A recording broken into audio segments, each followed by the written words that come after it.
Are you happy? Are you deep down satisfied with the person you are, how you're living your life, and the future as it appears today? Do you have a passion? Is there any one thing in your life that is so important that it makes prioritizing everything else simple? If the answer to any of those questions is no, do you have any idea why? Welcome to the Verimour Speaks podcast. I'm your host, Dawn Keegan, co-founder of the dating app Verimour and the nonprofit app Hero Harbor. Happiness, mine and that of others, is something that's always been very important to me. I've devoted my life to understanding how we take the things life throws at us and combine that with our own special gifts to come away with an experience that, while not always perfect, is one we are proud of and allows us the fewest regrets and least amount of heartache. Whether through my personal musings or conversations with guests, the aim here is not to find a one-size-fits-all to-do list of change, but instead a mindset that lessens our fear, reduces judgment of ourselves and others, and frees each individual to build the life that truly represents happiness for them. Thank you for joining us on the Verimour Speaks podcast.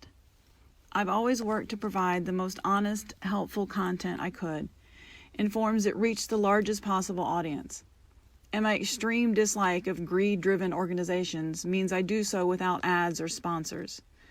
But for us to continue improving with better guests and more consistent production quality, we need your help. If you have found any value in what we do and the content provided, please show us a little love by making a contribution directly to the podcast or as a tax-deductible donation on the heroharbor.org website. Thank you again for listening, and please enjoy the show.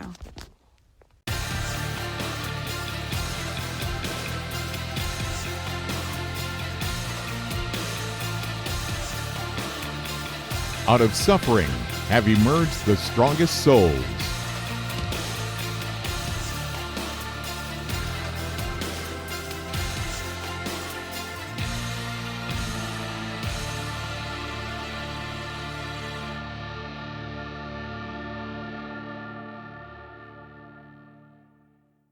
Welcome back.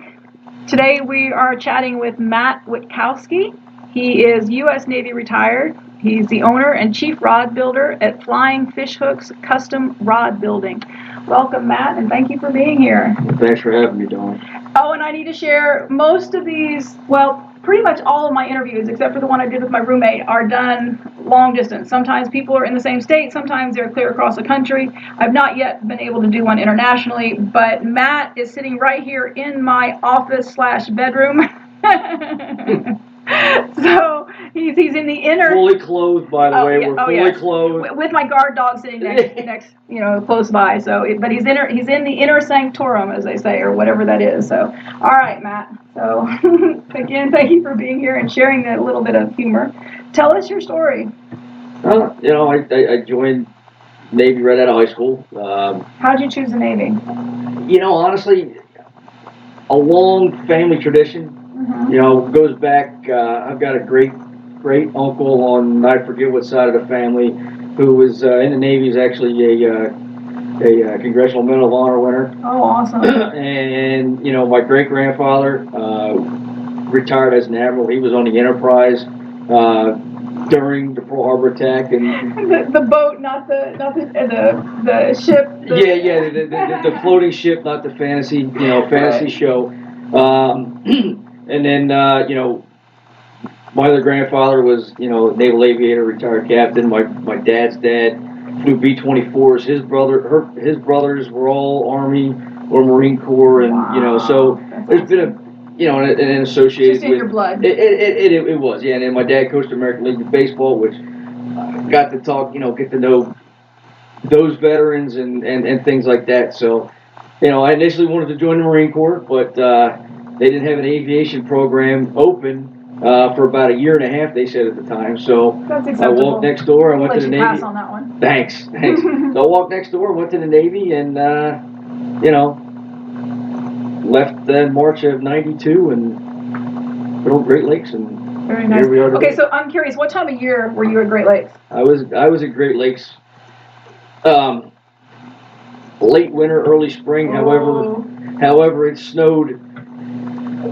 Flew out of Philadelphia, leaving maps. And back then, I guess I don't think they do it anymore because I don't fly. But the pilot gave the temperature. We're over Pittsburgh, so we're halfway there. So, folks, the temperature in Philadelphia is 60. The temperature in Chicago was 60. It's now dropping. It's 30-something degrees, and it's snowing. You know, you just made me think of something, and I can't. You would have to look up the history, but it snowed when I was on the rifle range at Parris Island. I went in the middle of November 1689. It snowed while we were on the rifle range, so we were laying in the middle of that. And I was stationed at Parris Island for 2 years, and I don't think it snowed. At least if it did, it wasn't memorable enough for me. I don't think it snowed the entire time that I was stationed there, but it was colder than you know what. Anyway, okay, so keep going. So we had snow. I think by the time we got out of processing at 5 o'clock the next morning, I think there was 18 inches of snow, still snowing. And then from that point on, graduated, and I finished my.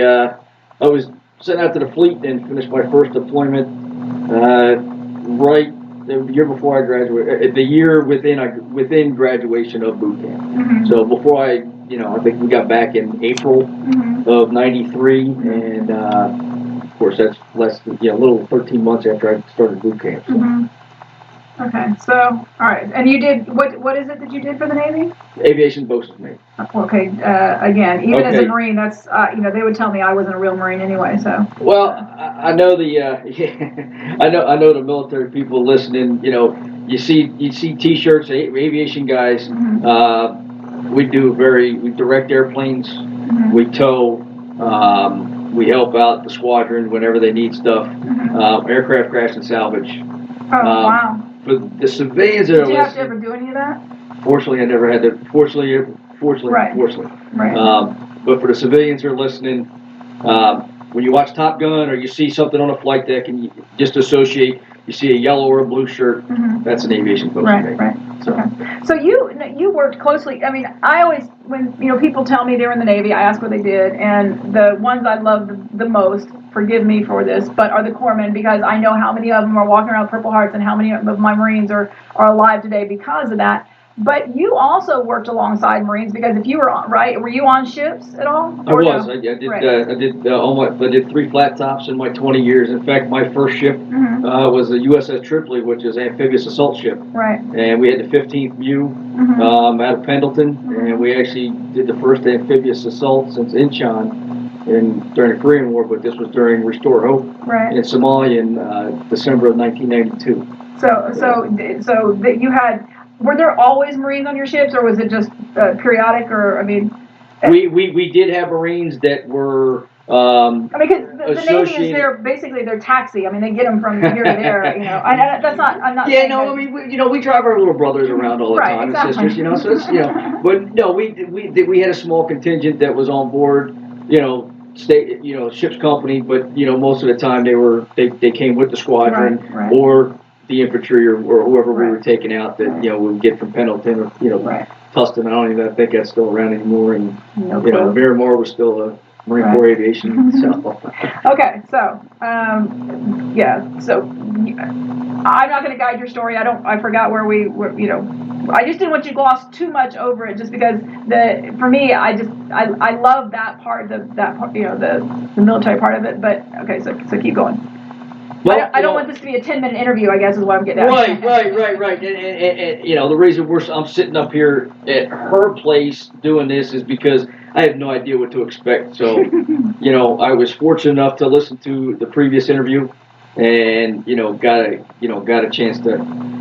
A comfort level, increase your comfort level, exactly, right? Exactly. You learn what you were stepping into, because a lot of these people, they don't know me, they don't know, and it's like you're putting your life in my hands by just, Exactly. So it maybe and again, that's why we don't do this live. And all I can do is tell people, and you had gotten to know me a little bit beforehand, but you just have to trust my heart and trust that I would never do anything and never, broadcast anything that would be detrimental to any of us. Obviously. But also that I have a journalism degree and this is what I did for the Marine Corps and it's what I love doing. And so, but yeah, I get it.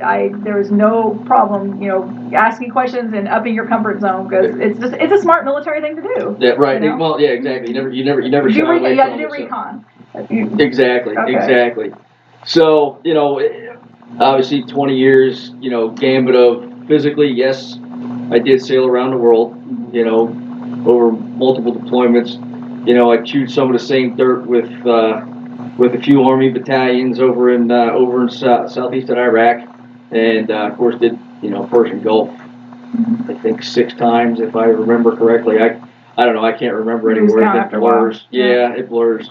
9/11 happens, people ask the question, well, how do you feel about 9/11?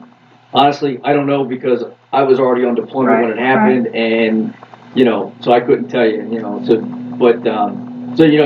did that. We did, involved with the first strike against the Taliban in Afghanistan, and back in September. No, I'm sorry, it was October the 6th.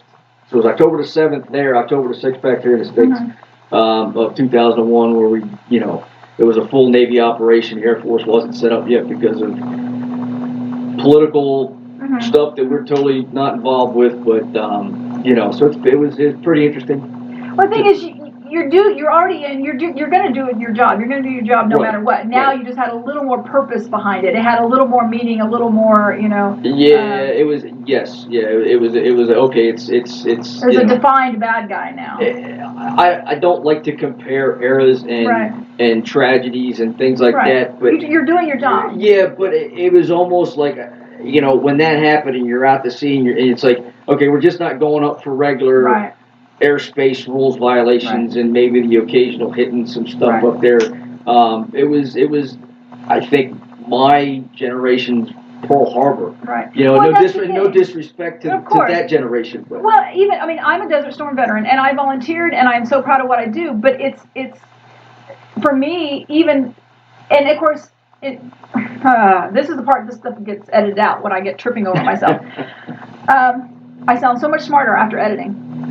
But for me, it's impossible, because I say I have so much respect for the men and women who joined after 9/11 because they knew exactly what they were getting into. Exactly. Those of us who joined, after I finished my 3 weeks of training, replacement regiment training at Camp Lejeune, because as I say, everybody needs another opportunity to go through the gas chamber.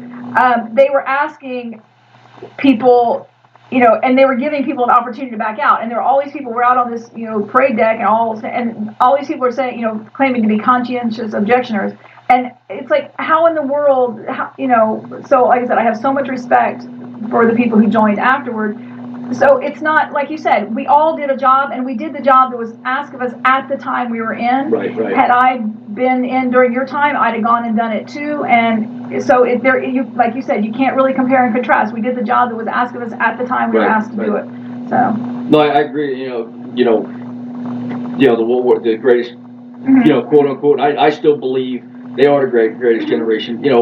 But similar. Right after 9/11.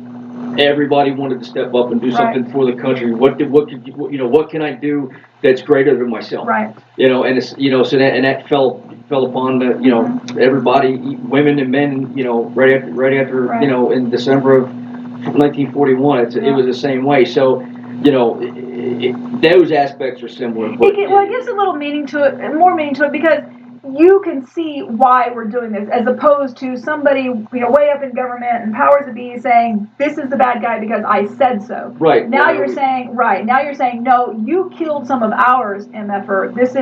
Now it's personal. Yeah, exactly. And, we're coming for you. You're done. Exactly. But, so no, and, doing all that and in fact, we were in 2000, after our 2007 deployment on the Enterprise, which was my second to last float. Ship went in for yards, and we got extended in the yards because of, you're talking a 50-something-year-old aircraft carrier that you have there is no other ship that has the stuff. So everything was a test bed for the new, for everything else. So we got extended, and I hated York. I hated being in yards. That was my third or fourth time being in there, and I just went, I'm not doing this anymore. And so I was, I don't know. You're a man of action. I was a man of action. I, lot going through my life at that time, and I said, you know what? I volunteered to join to go over and do a boots on the ground tour. With it, we called it in the Navy at the time individual augmentee IA. Right. So boots on the ground, and I got to spend a year in glorious Camp Bucca, doing detainee operations, assigned to an Army battalion, and part of stuff started there, and stuff before I went on that tour, and then getting out, getting home. My father passes away. Within 4 months, I think it was, of me getting back, and plans that we had, and was always, my dad's always been about helping veterans. I mean, regardless was obviously because not only did his uncles and his dad served, but he married into a military family, and I mean the guys around the street. I mean, he would, if they couldn't get a ride to the VA for an appointment, or they couldn't, whatever, he's, I'll pick you up, I'll be there, and he was a man of his word, and I'm so grateful. Losing him was tough. It was. I tell you what, that was the lowest point. Unfortunately, I talked to him 10 o'clock the night before. We were in fact supposed to fly out to Hawaii together. We had planned this trip since I was a little kid to go watch the Ironman World Championships. God. We happened to, while I was over in Iraq, he happened to get us both signed up to volunteer. So, we talked. It was 10 o'clock. All right, Pop, I love you. We'll be there at 5 to pick you up to go to the airport to fly out. I got a call at 1 o'clock in the morning, 1:30 from my mom, frantic. And, of course, the hotel I was staying at was right across the street from the hospital. It happened to be my brother's birthday. He was buried on my birthday. I didn't go. I wanted not to go on the trip. Right. But, everybody in the family's like, he would want you to do that. Exactly. You can't help him now. Exactly. Right. This is what and I regret not being at the funeral, but I don't think I could. I couldn't handle. No doubt. But I don't regret going because of it. It's what he would have wanted. Because he would have known. Had he been alive, he would have been able to say, "The trip is what I would rather you do. You can visit my grave later, and I will know exactly the same." Exactly. And I mean, I don't regret going. Met some great people. I mean, in fact, I'm still friends with today. I mean, that was 10 years ago, and coming on 10 years this year. You needed to get your mind off it a little bit, and so I have to imagine that part of you is in conflict between I was off serving my country, I was also doing something that he understood and he respected, and at the same time I'm missing what is most valuable to me in terms of an incredible relationship. I just can't. So I mean, and the funny part about my dad was I didn't turn 18 until October, and I graduated basically when I was 17. I wanted to him to sign the papers so I could leave for boot camp earlier, and he was the most against it. Most against it, not against the military, but just he didn't. I mean, as a father, not wanting his son to go. No doubt. I mean, the Gulf War was just it had ended, but we were still over there, and so. But once I left and started the journey, he was biggest supporter. I mean, we had in the Navy, they do what they call a Tiger Cruise, where at the end of a deployment, it could be 3 days or it could be 7 days or whatever the case was. Males now they're allowing females as well, and they have to be a certain age, and it can't be spouses, obviously. But they have a Tiger Cruise where family comes out and they sail with the ship for a couple of days, and they watch you do your job, and couldn't get him away from that. I mean, he just it was funny. It was a lot of stories about that too. But so we had talked. And before he passed, we had talked about he was going to buy a property on the Eastern Shore of Maryland, and it was going to be a retreat for veterans and their families to get to help with the healing. Because and fishing for us was any chance that he would come down wherever I was stationed at, whether it was you know, in Florida or Maryland or out in California or out in Washington State, always spend at least a day or two fishing. It didn't matter. And, you know, so he wanted to, you know, be able to help provide things like that to, you know, just to help the emotional healing and, you know, transition back in and however you want to call it. So all of that has even more special meaning to you because of him. You're right. Exactly. And that's, you know, that's why you know, yes, it's a rod building business, but I'm also, not only that, but I collect used fishing gear. I refurbish it if it's able to be refurbished, and I donate it to a veteran or children or the veterans' kids that maybe can't afford to get a brand new rod. I mean, because believe me, they even going to Dick's are expensive. Oh yeah, you know, absolutely. And I mean, it's you know, and I'm not, yes, yeah, I'm not, you know, I'm not a proponent or against any box store, but I mean, Dick's was the first one that came to my mind. So if you work for Dick's or you own it, I apologize. No, but so, you know, and I know that after Dad passed, I spent 5 or 6 years. I didn't touch a fishing pole, and I was miserable because I didn't know what was going on with, you know, not realizing that, you know, I did have a brain injury and had to cope with that and with the PTSD and the other physical stuff that just, you know, you just laid in. I mean, I laid in bed for. Okay, you know, you just dropped a bomb on us with the brain injury thing without telling us. We're just like, okay, brain injury. Whoa, rewind. So, do you want to tell us about that? I mean, you can make it short. But, yeah, no. I mean, was it action? It was a combination of responding to a couple things on the ship, being a dummy, not paying attention, hitting your head a few too many times on an aircraft wing. Or a bomb pop, but also it's service related, and then there was an accident when I was in Buca that kind of helped extenuate everything. Yeah, it's service related. That's all that matters. The fact that you got your head. What is it? What is it? Yellow squashed? No, JB said. Dang it! What did he say? Bell rung. I think he said bell rung. Get your bell rung. Which I think that's also something you say. But anyway, point is, right. Yeah.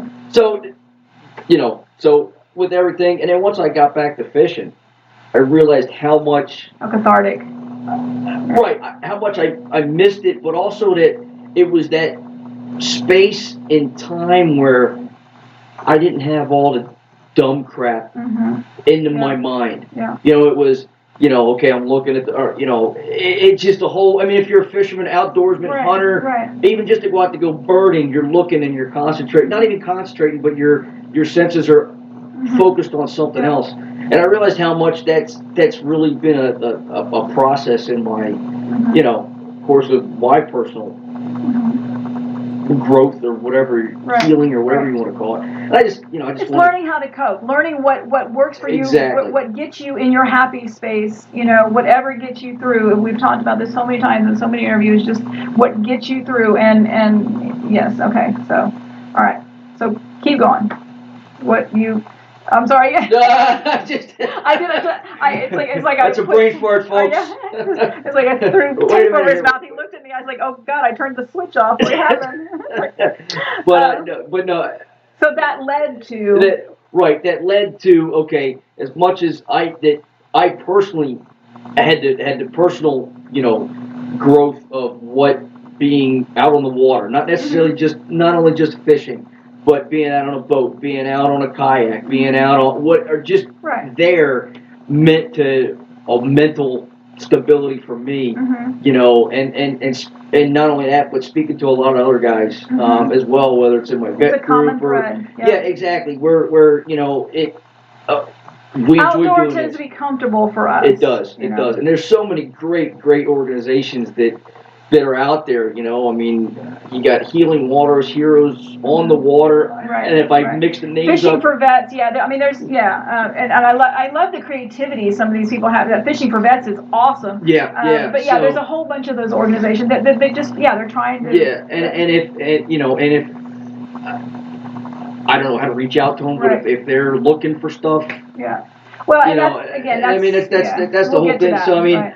But I mean, so that's the concept I came up with. Yeah, making a little bit of money would be nice, but the job that I have and my retirement, my this, everything's going good. It's a passion project. It is. It's I enjoy doing it, and Right. So. Okay. All right. So you mentioned the refurbishing everything, but now you actually have a business. So tell us what the business is, and then tell us, because you regaled me with the story of the name, which I was in love with. So tell us that too. It's called Flying Fish Hooks Custom Rod Building, and I also do a little bit of repair work, but that's on a case by case basis. I basically if you're a fisherman or outdoorsman, you've walked into one of the big box stores and you've seen something you like, and you go, whether it's that shotgun, and go, man, I would like to have a different, but they don't have that. Is there somebody out there that can do that? Right. Or you walk into, you pick up this real nice rod and reel, and it feels real good, but you're like, they don't have another one, but I'd like to have one that has this type of seat or this color combination, or my girlfriend's getting into fishing and I want to put something special on her rod. I like the rods that I fish. I love that. Or like your son's first rod, or a wedding. There's just a whole variety. Yeah. But I deal with I have a couple of different supply houses that any combination of what you can think of or we can come up with. You're only limited by your imagination. Exactly. And I mean, people ask me, well, custom rods, what do you, it's like, what, in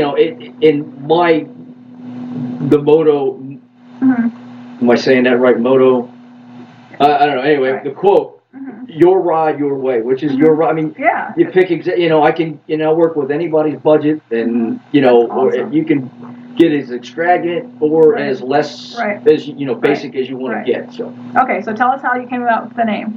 Flying Fish Hooks. All right. Well, I'm an aviation bosun's mate handler. In the Navy, our rates, MOSs or job titles, right. Okay, we have designs, and like aviation guys, ordnanceman is a bomb with wings. Well, bosun's mates have crossed anchors. As an aviation bosun's mate, we have crossed anchors with wings. Hence, Flying Fish Hooks. It's kind of a little. But you said what you said to me is that you guys actually refer to each other as. Yeah, we joke. The joke amongst, at least back when I was in, and was you guys are just, the bosun's mates were the anchors and we were the flying fish hooks, so I mean, it's, I love how creative that is, like I said, an inside joke. So, okay, so, all right, so so talk about how you and I came to connect.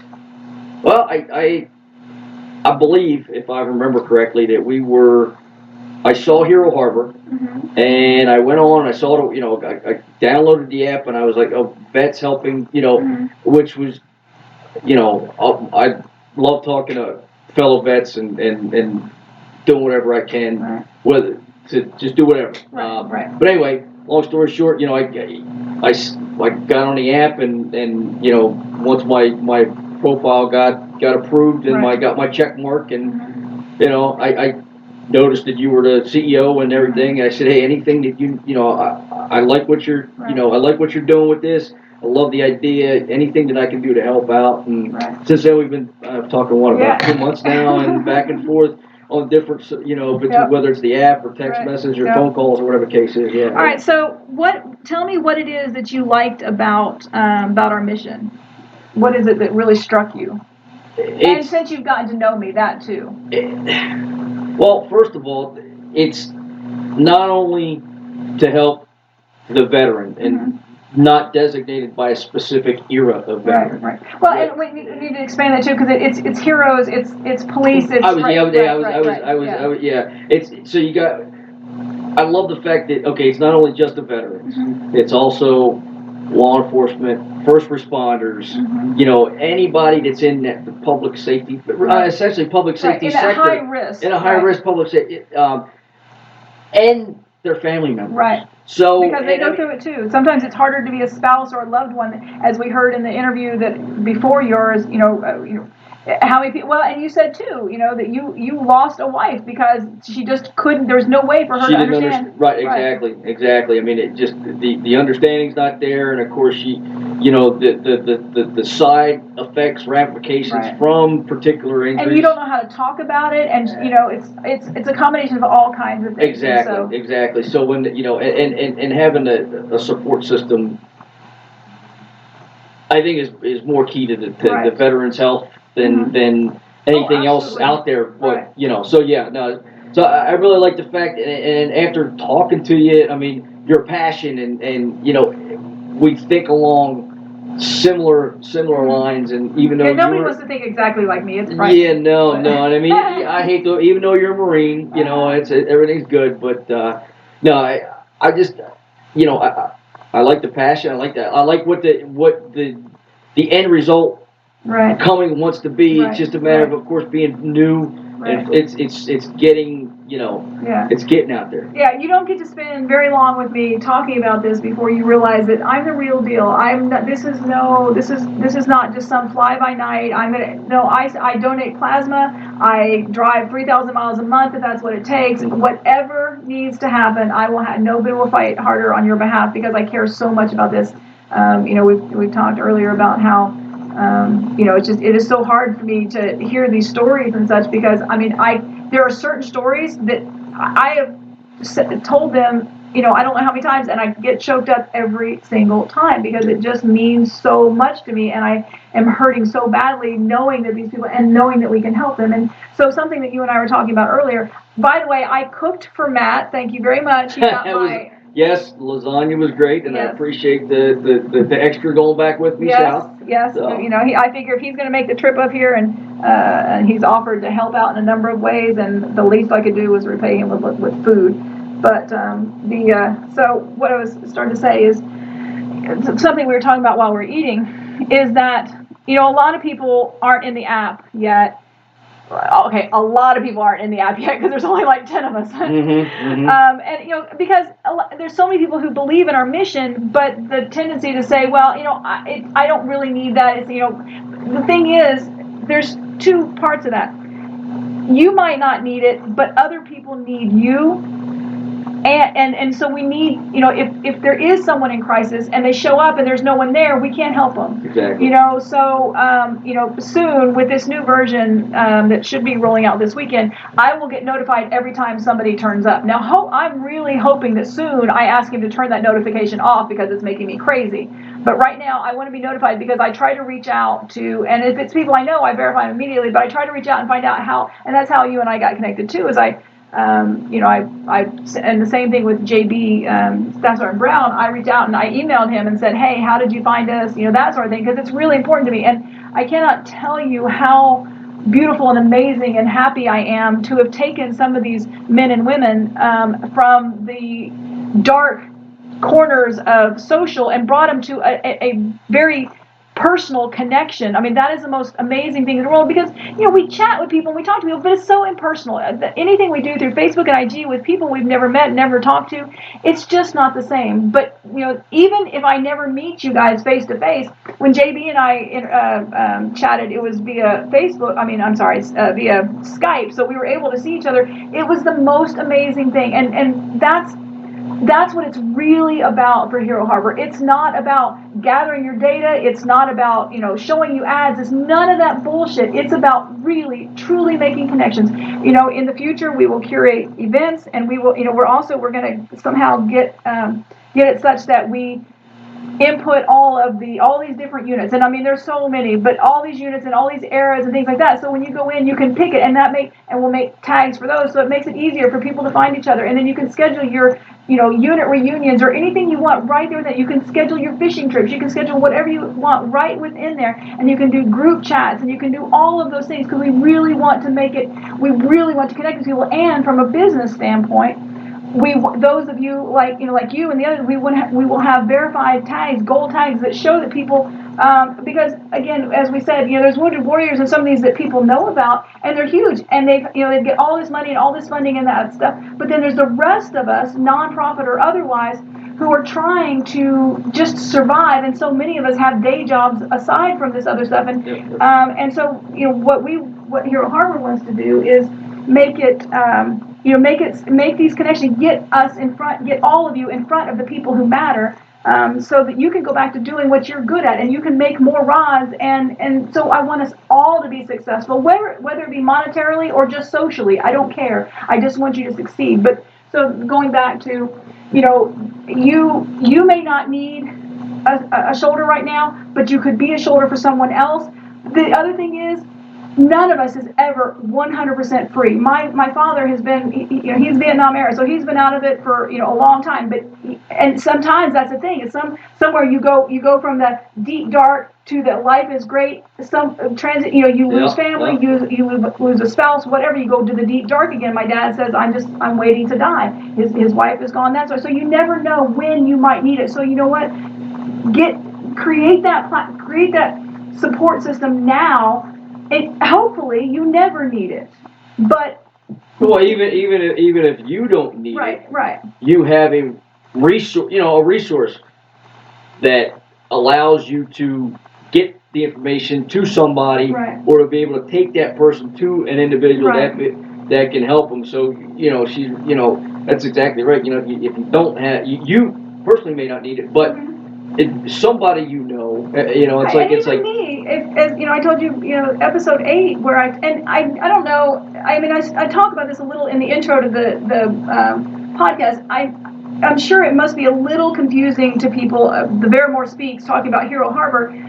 We created an app long ago called Veremore, and it's still out there, and it's an amazing product. But and when I decided I wanted to do a podcast to get another source, another medium, another way for people to hear, because this is a much more personal way of hearing stories. And the thing is, Veremore Speaks doesn't just talk about. We did a thing on breast cancer. We don't just talk to heroes. Right now, heroes are our focus.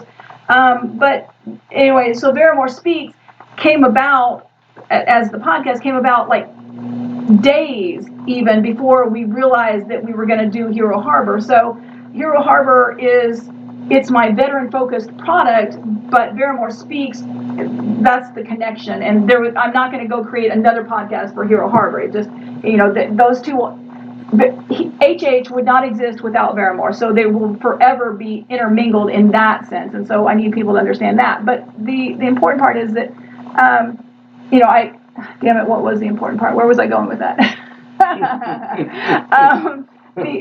Crap. Well, the whole point is that this is so important to me,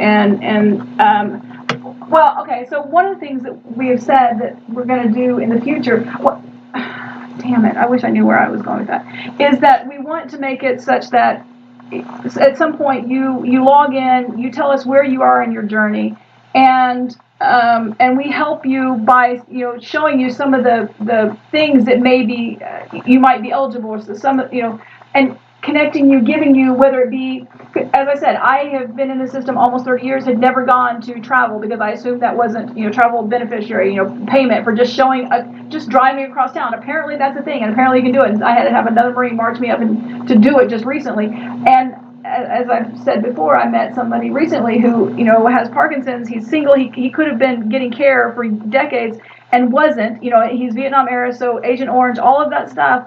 He wasn't getting care. He could have been service connected. Who knows what he could have gotten, but he thought he wasn't eligible. And so our plan is to show people, say, okay, based on where you're at and based on maybe where you've been and that sort of thing, this is what you might be eligible for. And, it's not any kind of official thing. It's just, look, go check this out or go see these people or go connect with these people. So, everything I do here is, it's in the best interest of our heroes, period. That's all there is to it. I want them to be safe. I want them to feel, secure and comfortable and at ease in a place where everybody, just has been there and understands. And I also want them to have their businesses be successful, because that's part of the suicide rate. That's part of it. Because if you feel like you can't make traction with these things, and this is a story that repeats itself. a lot with, when I talk to these veterans is how it's, well, and again, the interview that I did just before you, it was an Army gentleman, that he how many of us have gone through, suicide attempts, or at least suicidal ideations, as the VA loves to say, because it wasn't that we didn't care about who we are. It's not that we didn't want to live. We didn't want to live like this, and we had no idea. Like I said, if somebody could have told me right before my first suicide attempt that this is where I would be, I wouldn't have believed them. But if they could have made me believe it, there's no way I couldn't have waited to get there. I've been so excited. And so that's the thing. There's something out there waiting for you. You just have to get through and let us help you. Lean on us until you figure out what the path is. So Find your passion. yes, because it's there, and you have something to offer. I don't care what your job was. I don't care how long you were in. You have something to offer. That's all there is to it. It takes a very special person. No matter how we tease about it, inner service, we can say whatever we want. But the fact is, it takes a very special person to get through boot camp, period. It takes a special person to want to join. It takes a even more special person to get through, and even more so to have actually stuck it out. And that's, we get it. It doesn't matter what your job was, or what you saw, or what you didn't see. We all experience it. The transition going from wearing a uniform and being having something in common anywhere, any base you go to suddenly nobody knows who I am. And we all go through the, I don't need that. I've done this and I'm that and I'm tough and I'm a Marine and I'm Ranger, I'm whatever. That's exactly why it's so difficult, because you suddenly go from knowing exactly who and what you are to not being sure who and what you are and not knowing where your place is. And that's exactly why it's so tough. Right. So exactly. And so that's where Hero Harbor comes in, and speak even more to that. When earlier we were talking about how the relationships and how incredible this was, this meeting you guys and what all, and now Matt has agreed to help me with some of the other things, with some fundraising. We're actually going to put him on the HH board of directors, and because the thing is, and I've said this so many times, no hero serves alone. None of us carried that pack by ourselves. No man left behind. There was always a time when we knew we could count on someone. And the thing is, you should not have to carry that pack alone out here. There are so many people that want to help, and all we need to do is get all we need to do, as if it was simple. We need to get these people in one place. And so, Matt has now jumped on board to help HH, and I will do everything in my power to help his business and help support his efforts, because he also is there to help the veteran community. And when one of us succeeds, we all succeed. That's really all there is to it. Yep. So tell people. Okay, this is how we need to finish up. Tell people how to find you. Tell people how to find you on social. Tell people how to find you within the HH app, and your URL, all that kind of stuff. Well, on the HH app, you can see my ugly mug. Got one picture up there, but under the username of UFFDA, that's UFFDA, and that's funny how that started. The name I've of been my wondering, yeah. Yeah, well, it looked like you would have asked me before or a little bit earlier. So, but UFFDA is actually Scandinavian for oh shit. I love it. The That's original. awesome. I have a 1984 Hughes Bonefisher, 18 foot. That was 1884 was the last year that Bob Hughes himself actually owned the company, right before he sold it to Maverick Boat Company. Mm-hmm. Anyway, the original owner of the boat was from one of the Scandinavian countries, Right. but he was a boat designer and builder up in Massachusetts.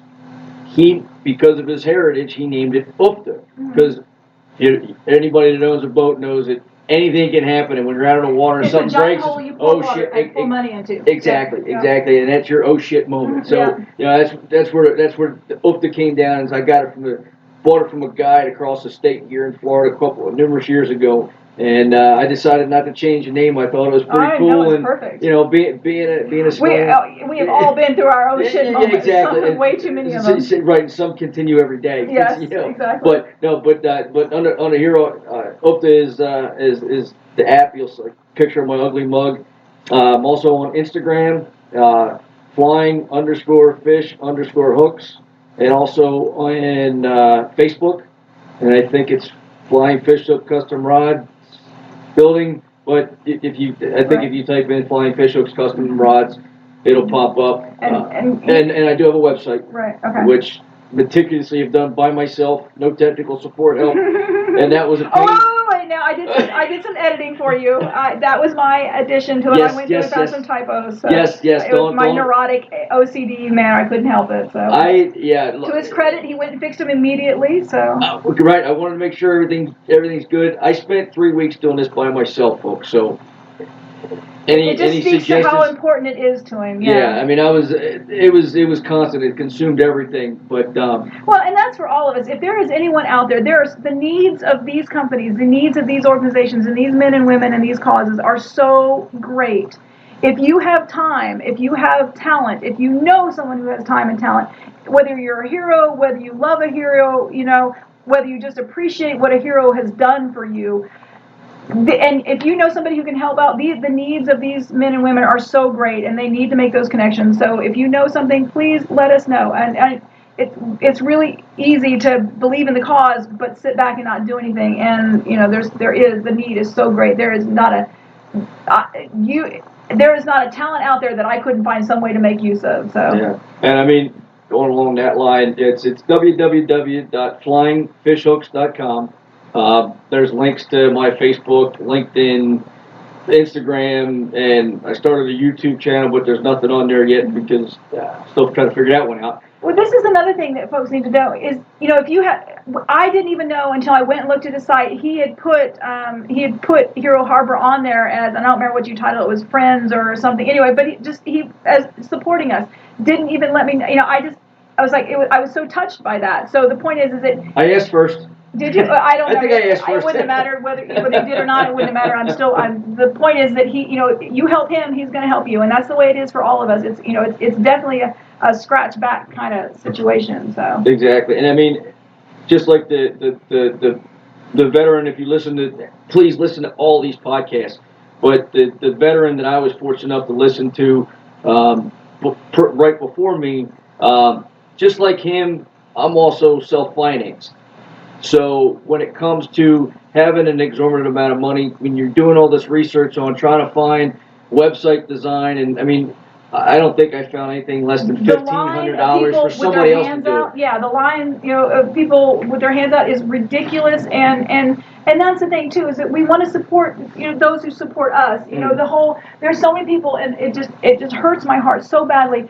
That all they want is access. I saw somewhere a stat that talked about the ridiculous multi-trillion-dollar industry that is military/veteran, and that's all that some people say, some people see. And the truth is, for us, not a single bit of this has ever been about the money. Now, the fact is, the more money and I know you heard JB say that, the more money we make, the more that we can give back to our communities. That's correct. And so this is every one of us. It's a labor of love, and we do it not because we're trying to make multi-millions or scam anybody out of anything. We do it because we know the community, because we hurt with their right alongside their pain, and so so your help is not, it's God will approve, I promise. But anyway, keep going. Yeah, exactly. I mean, giving back. That's the profits. That hopefully are coming. I've got a couple of builds in the way. Oh, they will. We will make it happen for you. I'm not. But the intention is to make sure that guys like me and women like you and your kids, or somebody, can get out. If they want to fish, get out fish. If they want to go ride on a boat, go ride on a boat. And hopefully we can be able to get more to give more. Right. Exactly. is the whole thing. So that's the purpose of my business. Yes, to make a little money, be nice, but this is something I love. I have a part-time job season that I love. Exactly. I'm going to do it whether I get paid for it or not. But a little bit of in the pocket helps for so I can buy some fishing tackle. I can't make a lot of tackle. I can get rods. I got to. That's me. I spend so much time working for others that I don't have time to do anything for me. So, all right. Well, we're going to wrap this up. Thank you, Matt, so much. I cannot tell you what a joy it's been and how touched I am with you and JB both how much they take my calls, they take my texts. Both of them are in relationships, and they are there for me anyway. And I am not an easy one to take when I get on oh my God. So I am so thankful for them, and just it's because that's the thing is we all toil away behind the screen, and we don't know what impact we're having. And so these guys have allowed me just a little touch into the impact that I have had, and that Hero Harbor can continue to have, and all of us together as we support each other. So again, thank you. Thanks, Dawn. Appreciate it. It's been an honor. All right. Thank you for spending this time with us. If you enjoyed the content we shared with you, please subscribe, review, and share this show with your friends. Veramore, the dating app, and Hero Harbor, the social connection tool for heroes, are both in the app stores. You can follow us on Instagram, Facebook, and Twitter as Veramore, Veramore_app, or Hero Harbor.